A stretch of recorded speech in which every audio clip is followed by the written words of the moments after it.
قوم نے پوچھا، بنی اسرائیل نے، کہ اس وقت زمین میں سب سے بڑا عالم کون ہے؟ حضرت موسیٰ نے فرمایا انا، کون؟ میں۔ جواب بالکل درست تھا، کیونکہ پیغمبر سے بڑا دنیا میں اس وقت کوئی بھی نہیں ہوتا، لیکن اللہ کو یہ انداز پسند نہیں آیا۔ اللہ نے چاہا کہ حضرت موسیٰ کو چاہیے تھا کہ علم کی نسبت کس کی طرف کرتے؟ اللہ، کہ سب سے بڑا اللہ ہے، اور نسبت اس کی طرف کرتے کہ اس نے مجھے بنایا ایسا۔ یہ جو انا کا لفظ ہے، انا، یہ اللہ کو بس۔ پیغمبروں کی تو چھوٹی چھوٹی باتیں بھی بہت بڑی ہوتی ہیں نا۔ تو اللہ تعالیٰ نے حضرت موسیٰ سے کہا کہ اے موسیٰ، ہم نے آپ کو بہت سے ایسے علم نہیں دیے جو بعض دوسروں کو علم دیے، تو آپ جاؤ فلاں علاقے میں، وہاں ایک میرا بندہ ہے خضر، اس سے ملو، اس کے پاس ایسے علوم ہیں جو آپ کے پاس نہیں ہے۔ حضرت موسیٰ علیہ السلام نے اپنا خادم لیا اور بوریا بستر باندھا، سفر پہ نکل گئے۔ چلو بھئی، اللہ نے کہا فلاں وہ اتنی دور علاقے میں، اور اللہ نے یہ بھی بتایا کہ اس کی علامت یہ ہے کہ آپ کی وہ ہے نا کھانا، اس میں مچھلی کی جو مچھلی ہے نا، وہ مچھلی بن کے سمندر میں چلی جائے گی، ایک عجیب معجزہ ظاہر ہوگا۔ تو یہی وہ مقام ہے جہاں پر خضر علیہ السلام ہوں گے۔ حضرت موسیٰ چلتے چلتے چلتے چلتے تھک گئے، خادم کو بتایا بھائی یہ اس طرح جہاں ہوگا بتا دینا۔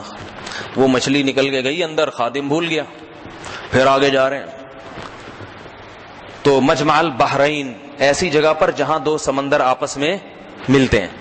آج تو انٹرنیٹ پہ نظر آتا ہے، اللہ نے اس قدرت کا قرآن میں 2-3 مقامات پہ ذکر کیا۔ مرج البحرین یلتقیان بینہما برزخ لا یبغیان، فرمایا ہم نے کڑوے پانی اور میٹھے پانی کو ایک ساتھ چلایا ہے، کوئی درمیان میں دیوار نہیں ہے، لیکن پھر بھی ہم نے دونوں میں ایسا پردہ حائل کر دیا ہے، لا یبغیان، کہ یہ دونوں پانی ایک دوسرے میں داخل نہیں ہوتے۔ تو مجمع البحرین یا تو یہ مراد ہے، یا ممکن ہے کوئی اور مجمع البحرین ہو، واللہ عالم، مجھے اس کی پوری تحقیق نہیں ہے، کوئی اور سمندر ہو جس کو مجمع البحرین کہا جاتا ہے، واللہ عالم۔ تو جب پہنچے وہاں پر، مچھلی تو نکل کے چلی گئی، اس کے بعد بھی آگے چلے گئے، ان کو پتہ نہیں چلا۔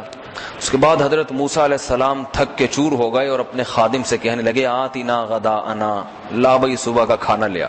صبح کا کھانا اس زمانے میں 10-11 بجے ہوتا تھا، ناشتے کا تصور نہیں تھا، بھائی کھانا لیا۔ تو انہوں نے کہا کھانا تو وہ مچھلی جو تھی نا، جو کھانی تھی وہ تو کڑی سمندر میں پیچھے، یہ تو میں اپنی تعبیرات کر رہا ہوں نا۔ موسیٰ علیہ السلام نے کہا بے بھائی وہی تو جگہ تھی جہاں ہم نے ٹھہرنا تھا، ہم تو اتنا 1 دن چل کے آگے پہنچ چکے ہیں۔ فارتدا علی آثارہما قصصا، اپنے قدموں کے نشانات تلاش کرتے کرتے واپس پہنچے۔ فوجدا عبدا من عبادنا، وہاں ہمارے بندوں میں سے ایک بندہ دیکھا، آتیناہ من لدنا علما، جسے ہم نے اپنی طرف سے ایک علم دیا تھا، اسی لیے اس کو علم لدنی کہتے ہیں۔ حضرت موسیٰ نے فرمایا، یاد رکھو حضرت موسیٰ علیہ السلام حضرت خضر سے بہت افضل ہیں، بہت افضل۔ بعض دفعہ کسی کو کسی سے کچھ سیکھنے کو کہا جاتا ہے نا، تو اس کا یہ مطلب نہیں ہے کہ وہ سکھانے والا سیکھنے والے سے افضل ہو گیا۔ فضیلت کا مدار تو کلی علم پر ہوتا ہے۔ تو حضرت موسیٰ نے کہا کہ بھئی اللہ نے مجھے آپ کے پاس بھیجا ہے تاکہ میں کچھ باتیں سیکھوں۔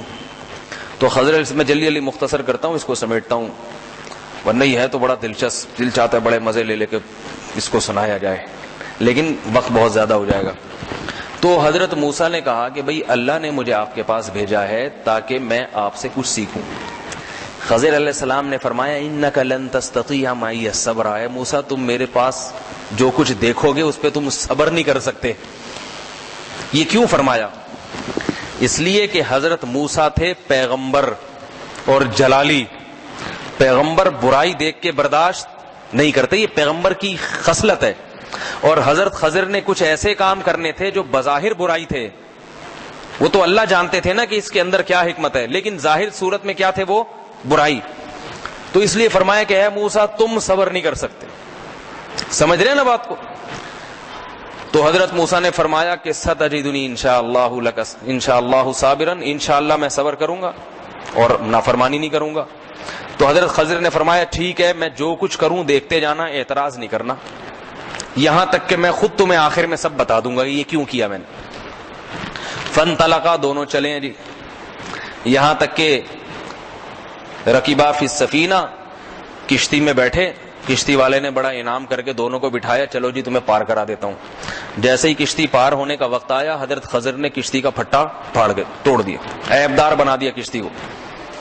حضرت موسیٰ نے فرمایا کہ اس بندے نے کیا بگاڑا ہے بھائی آپ کا؟ ٹھیک ہے,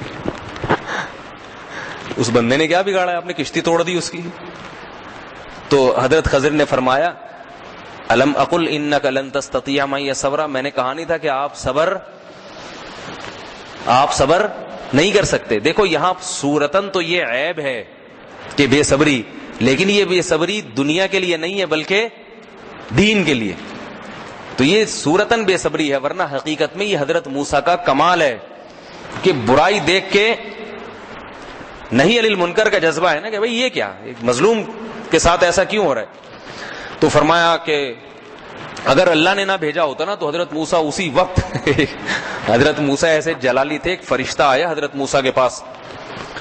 حضرت موسیٰ نے پوچھا کون کا فرشتہ, کیوں بھائی, روح قبض کرنے آیا ہوں. زور سے تھپڑ لگایا, اس کے بیچارے کی آنکھ نکل کے گر گئی نیچے. فرشتے نے جا کے اللہ سے شکایت کی, اللہ تو نے اپنے کس بندے کے پاس مجھے بھیجا ہے. تو حضرت موسیٰ تھے جلالی, قبطی کو لگایا تھا نا ایک مکہ, نیت یہ تھی کہ جھگڑا ہو رہا ہے. حضرت موسیٰ نے شہر میں دیکھا کہ ایک آدمی فرعونی جھگڑا کر رہا ہے بنی اسرائیل کے ساتھ, دونوں لڑ رہے ہیں. تو لڑائی جب چھڑوانی ہوتی ہے تو پہلے تو شرافت سے سمجھاؤ, بولا بھائی الگ ہو جاؤ. نہیں چھوڑ رہے ہوتے نا تو جا کے ایک ایک مکہ دونوں کو لگاتے ہیں, نہیں لگاتے لوگ, نہیں سمجھ میں آئی. دیکھو جب کوئی لڑ رہا ہو نا تو چھڑوانے کی کوشش کیا کرو. یہ بڑی صفاقی ہے, دو آدمی لڑ رہے ہیں اور آپ بیٹھ کے تماشا دیکھ رہے ہیں. آج ہم دیکھتے ہیں کہ لڑائی ہو رہی ہوتی ہے اور دوسرے دیکھ کے تماشا, مارنے دو ایک دوسرے کو, یہ درندگی ہے. کل آپ کی بھی لڑائی ہو سکتی ہے, آپ بھی چاہیں گے کوئی درمیان میں پڑے. اس وقت جو لڑنے والا ہے اس کی تو ذلت ہوتی ہے نا بھاگنے میں, وہ بعض دفعہ چاہ رہا ہوتا ہے کوئی دوسرا آ کے چھڑوائے, تو دوسرے تماشا دیکھ رہے ہیں. جیب کتروں کو پکڑ لو نا بس میں, اگر ایک آدمی پکڑتا ہے وہ پچھتاتا ہے. جیب کترا پکڑ لیا, دوسرے کچھ نہیں کر رہے, کہہ رہے خود ہی لڑ اس سے. بھائی وہ تو جیب کترا ہے, وہ تو اجتماعی دشمن ہے, اس کو تو سب مل کے کوٹو. لیکن یہ یقین کر لیا کرو پہلے ہے بھی یا نہیں ہے. ایسے کیسز بھی ہوئے ہیں, کسی نے اپنا جھگڑا کسی دوسرے پہ ڈال دیا, خام خامے جیب کترا کر دیا, اب لوگ بغیر وجہ کے کوٹ رہے ہیں اس کو پکڑ کے. تو وہ ایسے قتل کے واقعات بھی ہو چکے ہیں. ٹکر کسی اور نے ماری, پکڑا کسی اور کو. اب جب اور کو پکڑا, اس کو ایک مکہ لگایا تو سارے محلے والے آ گئے, بھائی اسی نے مارا. وہ کہہ رہے بھائی میں نے تو ٹکر ماری نہیں ہے, مار کے اس کو جان سے مار دیا. ایسے بھی واقعات ہوتے ہیں. تو پہلے یقین کر لو کہ یہ مجرم ہے بھی یا نہیں ہے. تو حضرت موسیٰ علیہ السلام نے فرمایا بھئی آپ نے کیا کیا ہے. ہاں, تو حضرت موسیٰ نے وہ جو قبطی لڑ رہے تھے نا, حضرت موسیٰ نے چھڑوانے کے لیے ایک مکہ لگایا تھا اس کو کہ یہ لڑائی چھوڑے. تو حضرت موسیٰ کو علم نہیں تھا کہ میرے مکے میں اتنی طاقت ہے. ایک مکہ مارا, فقضا علیہ, وہ بندہ کلٹی, وہ کلٹی ہو گئے, مر گیا. حضرت موسیٰ نے فرمایا ھذا من عمل الشیطان, یہ تو شیطان کا کام ہو گیا ہے, میں نے تھوڑی کیا, یہ تو غلطی ہو گئی, یہ کیا ہو گیا میرے سے. انہ عدو مضل مبین, شیطان تو کھلا ہوا دشمن ہے, گمراہ کرتا ہے. ایک جان کا قتل کروا دیا اس نے مجھ سے. تو حضرت موسیٰ علیہ السلام نے کہا کہ یہ آپ نے کیا کیا. تو انہوں نے کہا میں نے کہا تھا کہ آپ صبر نہیں کر سکتے. حضرت موسیٰ نے فرمایا لا تؤاخذنی بما نسیت, دیکھو بھول چوک پہ انسان کو پکڑا نہیں جاتا, بھولے سے میں نے ایسا کیا ہے. چلو بھی ٹھیک ہے. اب آگے گئے ہیں, اذا لقیا غلامن, ایک نوجوان لڑکا آ رہا ہے آرام سے. حضرت خضر نے اس کو پکڑا, مار کے پھینک دیا, قتل کر دیا. حضرت موسیٰ نے فرمایا قتلت نفسا زکیۃ بغیر نفس, ایک پاکیزہ نفس کو جس نے کسی کو قتل بھی نہیں کیا, بلا وجہ آپ نے اس کو جان سے مار دیا. حضرت موسیٰ نے فرمایا الم اقل لک انک لن تستطیع معی صبرا, میں نے کہا نہیں تھا کہ اے موسیٰ تم صبر نہیں کر سکتے میرے ساتھ. حضرت موسیٰ کو فوراً یاد آیا بھئی یہ کیا غلطی ہو گئی. فرمایا ان سألتک عن شیء بعدها فلا تصاحبنی, دیکھو اب میں اپنی سزا خود ہی تجویز کرتا ہوں کہ اب اگر میں تم سے سوال کر لوں تو میری سزا یہ ہے کہ آپ مجھے الگ کر دیں اور مجھے اپنے ساتھ لے کے نہ جائیں. بھئی ٹھیک ہے, یہ ایگریمنٹ ہو گیا, اب نہیں. اب جب آگے گئے ہیں, ایک بستی میں ٹھہرے, بستی والوں سے گزارش کی کہ بھائی ہم مسافر لوگ ہیں, کچھ کھانے پانی کا کچھ انتظام ہو جائے. بستی والے تھے کنجوس, نہیں بھائی زیادتی کی. انہوں نے کہا نہیں مسافروں کو ہم ٹھکانہ نہیں دیتے. وہاں سے نکلنے لگے تو دیکھا ان بستی میں ایک دیوار ہے, گرنے والی ہے. حضرت خضر نے جا کے اس کو سیدھا کر دیا تاکہ اس بستی کی دیوار خراب نہ ہو. تو حضرت موسیٰ نے فرمایا کہ جن کے ساتھ جن کا کوئی قصور نہیں تھا اس پہ تو زیادتی، اور جن کم بختوں نے یہ حساب کیا ہے ان کی دیواریں سیدھی ہو رہی ہیں. تو حضرت خضر نے فرمایا ھذا فراق بینی و بینک، اے موسیٰ تیرے اور میرے درمیان علیحدگی. حدیث میں آتا ہے اللہ موسیٰ پہ رحم کرے، اگر صبر کر لیتے اور بہت ساری باتیں ہمارے سامنے آ جاتی. آپ صلی اللہ علیہ وسلم نے فرمایا اللہ موسیٰ پہ رحم کرے، تھوڑی دیر خاموش رہ جاتے تو اور بہت ساری باتیں ہمارے سامنے آ جاتی، واقعات آ جاتے. لیکن انہوں نے کہا کہ اے موسیٰ ھذا فراق بینی و بینک، الگ چلو بھائی. پھر فرمایا کہ اب میں تمہیں بتاتا ہوں ایسا کیوں ہوا. کہا کہ وہ جو کشتی جس کو میں نے توڑا تھا، عیب دار بنایا تھا، اگر اس کو عیب دار نہ بناتا تو آگے بادشاہ تھا وہ صحیح سالم کشتیوں کو ضبط کر لیتا تھا، وہ اس کی کشتی ضبط کر لیتا. وہ جب دیکھے گا نا کہ پھٹا ٹوٹا ہوا ہے اس کی کشتی چھوڑ دے گا، تو یہ میں نے اس پر احسان کیا ہے، ظلم نہیں کیا، احسان ظلم سے بچنے کے لیے ایسا کیا ہے. اور یہ مجھے کس نے خبر دی؟ اللہ نے، کہ ایسے بادشاہ ایسا کرے گا. پھر یعنی یہ بھی بتا رہے ہیں کہ میں عالم الغیب نہیں ہوں، یہ خبر کون دے رہا ہے مجھے؟ اللہ دے رہا ہے. پھر یہ جو میں نے نوجوان لڑکے کو خبر دی کو قتل کیا، تو اللہ تعالیٰ کے علم میں یہ بات تھی کہ یہ نوجوان اپنے نیک صالح والدین کا باغی بنے گا، ان کو ستائے گا. اللہ کے علم میں تھی، تو اللہ کے حکم سے میں نے اس کو قتل کر دیا. اس کے بدلے میں اللہ ان والدین کو دوسرا نیک بچہ دے گا جو ان کا فرمانبردار اور صالح بنے. سمجھ میں آ رہی ہے بات؟ تو اس سے پتہ چلتا ہے کہ بعض دفعہ کسی بچے کی موت میں ہی بہتری ہوتی ہے، یہ اللہ کے علم میں ہوتا ہے. تیسرا کیا ہے؟ کہا کہ یہ جو جس کی دیوار میں نے سیدھی کر دی ہے تو وہ سیدھی اس لیے کی ہے کہ یہ دیوار دو یتیم بچوں کی ہے، اور اس دیوار کے نیچے ان یتیم بچوں کے والد نے خزانہ دفن کیا ہوا ہے. سمجھ رہے بات کو؟ اور وکانا ابوہما صالحا، اور ان دونوں بچوں کا باپ نیک آدمی تھا. تو اللہ چاہتے ہیں کہ اس نیک آدمی کی اولاد ضائع نہ ہو. اگر یہ دیوار گر جاتی، نیچے سے خزانہ ظاہر ہو جاتا، یہ سارے محلے والے اس خزانے پہ قبضہ کر لیتے. تو اللہ نے چاہا کہ یہ دونوں بچے بالغ ہو جائیں، پھر زمین کھود کے اپنے باپ کی وراثت لے لیں اور مالدار بن جائیں. تو اس سے کیا پتہ چلتا ہے کہ دیکھو اگر باپ نیک ہو تو اللہ اس کی اولادوں کا خیال غیب سے کرتے کہ نہیں کرتے؟ کیونکہ الفاظ کیا ہیں؟ وکانا ابوہما صالحا، ان کے والد کیا تھے؟ نیک آدمی تھے. تو نیکی کی وجہ سے اللہ نے ان کے خزانوں کی حفاظت کی. پھر فرمان لگے ذالک تاویل ما لم تستطع علیہ صبرا، یہ ہے وہ جس پر آپ کو صبر نہیں ہوا. تو یہاں ایک جہالت کی بات بتاؤں. بعض لوگ کہتے ہیں کہ یہ جو ہے نا اس کو علم لدنی وہ ہے نا، آتیناہ من لدنا علما، اللہ نے اپنی طرف سے لیا تھا. تو آج بھی بہت سے صوفی ہیں وہ کہتے ہیں یہ جو ہم بات کر رہے ہیں نا، اب دیکھو حضرت خضر کا یہ عمل بظاہر شریعت کے خلاف تھا نا، بندہ مار دیا، لیکن کیوں مارا؟ علم لدنی، اللہ نے علم دیا تھا کہ بھئی یہ بچہ کیا بنے گا بڑے ہو کر؟ باغی. تو بعض لوگ کہتے ہیں کہ ہم بھی اگر نماز نہ پڑھیں یا کوئی خلاف شریعت کام کریں تو ایک تو مفتی ہے جو فتویٰ دے گا، جیسے حضرت موسیٰ علیہ السلام کہہ رہے تھے نا، وہ تو فتویٰ دے رہے تھے یہ حرام یہ حلال، تو یہ تو شریعت کا علم ہے جو مفتیوں کو ہوتا ہے. لیکن ایک ہے طریقت کا علم جو کس کو ہوتا ہے؟ حضرت خضر کے پاس تھا، وہ صوفیوں کے پاس آیا ہے. تو صوفیوں کی اور باتیں ہوتی ہیں، مفتیوں کی اور ہوتی ہیں. لہذا صوفی لوگ اگر کوئی الٹی سیدھی باتیں بھی کریں تو سمجھ لو کہ یہ علم لدنی ہے. تو یاد رکھو یہ علم ٹوپی ڈرامہ ہے. یہ کیا علم ہے؟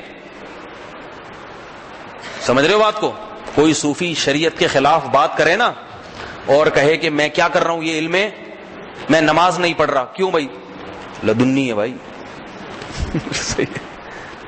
کیوں نہیں پڑھ رہا بھائی؟ تو جماعت سے مسجد میں کیوں نہیں آ رہا؟ یار علم لدنی ہے، مجھے اوپر سے اشارے ملتے ہیں کہ نہیں یہاں نہیں، ڈائریکٹ بیت اللہ میں جا کے پڑھو نماز. تو ایسا علم حضرت خضر علیہ الصلوۃ والسلام پر تو اللہ کی طرف سے وحی تھی یقینی، اس پر تو حجت قائم ہے. آج کوئی بھی ایسا نہیں ہے جو یہ دعویٰ کرے مجھے اللہ کی طرف سے یقینی علم ہے. زیادہ زیادہ الہام ہو سکتا ہے کسی کو، اور الہام قطعی چیز نہیں ہے، ظنی چیز ہے. ظنی سمجھتے ہو؟ غالب گمان کی حد تک ہے، یقینی نہیں ہے. جبکہ شریعت نے کسی چیز کو حلال یا حرام کہہ دیا وہ قطعی اور یقینی ہے. تو یہ موسیٰ علیہ السلام کے واقعے سے بعض جاہل صوفیوں کا یہ استدلال کہ مفتیوں کا دین الگ ہے اور طریقت الگ ہے، یہ جہالت کی باتیں ہیں. ہماری شریعت اللہ نے کامل کر دی، اب کوئی صوفی ہو یا کوئی صاحب طریقت ہو اس کو بھی شریعت کو مقدم رکھنا پڑے گا. سمجھ رہے ہیں بات کو؟ اور وہی علم جو حضرت موسیٰ کے پاس تھا اسی علم کو فالو کرنا پڑے گا اس کو. اور یہ بھی یاد رکھیں بعض لوگوں نے اس سے یہ نتیجہ نکالا ہے کہ خضر علیہ السلام جو تھے نا، جن کے پاس شریعت کا علم کم تھا، طریقت کا علم نکالتے ہیں، ورنہ تو طریقت جو ہے نا جس کو تصوف کہتے ہیں وہ شریعت سے الگ چیز ہی نہیں ہے، اسی شریعت کا ایک جزو ہے. وہ طریقت کہتے ہیں اپنے اندر اخلاص پیدا کرنا، دنیا کی محبت دل سے نکالنا، وہ تو شریعت ہی کا حکم ہے، لیکن ایک الگ سے پورا اس کا چیپٹر ہے تو اس کا ایک الگ نام دے دیا. تو اس سے بعض لوگ استدلال کرتے ہیں کہ حضرت خضر علیہ الصلوۃ والسلام کا مقام حضرت موسیٰ سے افضل تھا. یہ بھی غلط ہے. حضرت موسیٰ کلیم اللہ تھے. بعض دفعہ اللہ بس تنبیہ کے لیے کسی کو کسی کے پاس بھیج سکتے ہیں. اب دیکھو ایک مفتی صاحب ڈاکٹر کے پاس جاتے ہیں نا، میرا علاج کر دیں، اب کیا ڈاکٹر صاحب مفتی صاحب سے افضل ہو گئے؟ بھائی وہ علم اس کے پاس ہے وہ ان کے پاس نہیں ہے.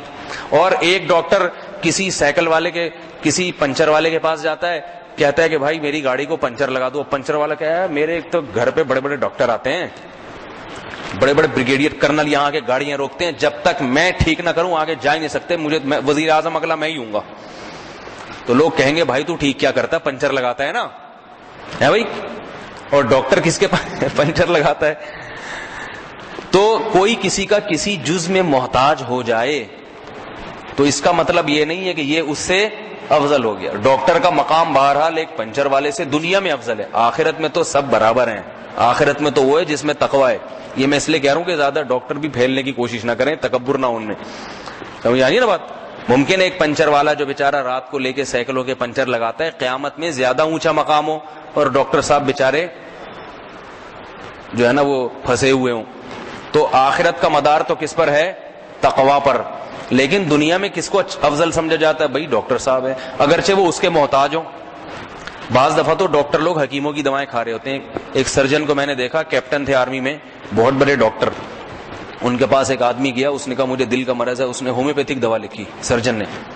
اس نے کہا حضرت آپ تو ایلوپیتھک کے بڑے ماہر ڈاکٹر ہیں، آپ ہومیوپیتھک لکھ رہے ہیں. وہ ڈاکٹر تھا ایماندار. اس نے کہا اس میں ہومیوپیتھک کی دوا زیادہ اچھی ہے میرے علم میں. اس نے کہا آپ ہومیوپیتھک کو تو ڈاکٹر مانتے ہی نہیں. اس نے ایک اندر سے معجون نکالی حکیم کی اور کہا میں خود یہ کھا رہا ہوں، ہمدرد کی یا پتہ نہیں طیبی والوں کی یا کس کی تھی، قرشی کی، میں یہ خود کھا رہا ہوں. یہ کیا بات ہے؟ اس نے کہا بھائی ہمیں ٹھیک ہونے سے مطلب ہے.